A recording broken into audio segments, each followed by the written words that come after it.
système sur la détection et la correction des erreurs, des bugs dans les machines. Notre programme, nous aurons l'introduction, la définition, les types de bugs, les méthodes de détection des bugs, techniques de correction des bugs, outils de détection des bugs et de correction des bugs, et après la conclusion. Nous passons directement à l'introduction. La détection et la correction des bugs dans les machines, y compris les ordinateurs, sont des étapes cruciales pour assurer le bon fonctionnement des systèmes informatiques. Voici un aperçu des méthodes et techniques utilisées pour identifier les ressources, pour identifier et résoudre des problèmes. Nous avons constaté que nos applications que nous réalisons parfois ont beaucoup de problèmes. Parfois l'application marche au plus de l'heure, il y a les bugs. Parce que nous avons vu, à cause des bugs, nous avons proposé des méthodes pour pouvoir résoudre ces différents bugs. Tout d'abord, il faut connaître qu'est-ce qu'un bug. Un bug en informatique désigne une erreur, un défaut ou un comportement inattendu dans un logiciel ou un système informatique.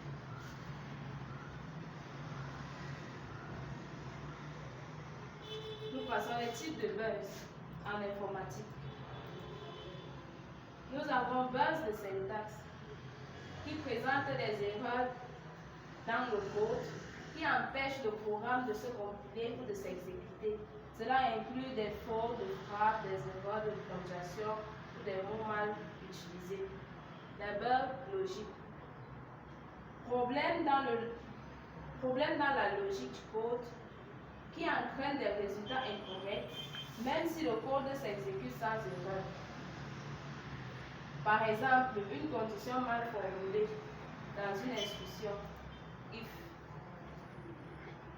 Les bugs de performance, problème qui entraîne une exécution lente, une utilisation excessive des ressources, entre parenthèses CPU. Cela peut être dû à des algorithmes inefficaces ou à des fuites de mémoire. Le bug de comptabilité. Des erreurs se produisent lorsque le logiciel ne fonctionne pas correctement. Sur certaines configurations matérielles ou systèmes d'exploitation par exemple. Un logiciel qui fonctionne bien sur Windows. Un logiciel qui fonctionne bien sur Windows, mais pas sur Mac OS.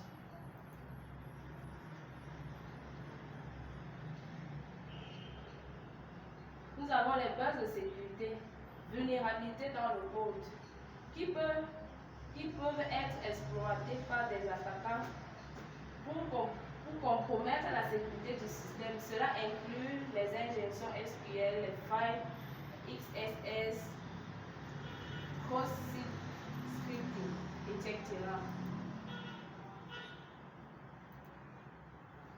Nous avons le bug d'interface utilisateur. Problèmes liés à l'affichage, à l'interaction, problèmes liés à l'affichage, à l'interaction avec l'utilisateur,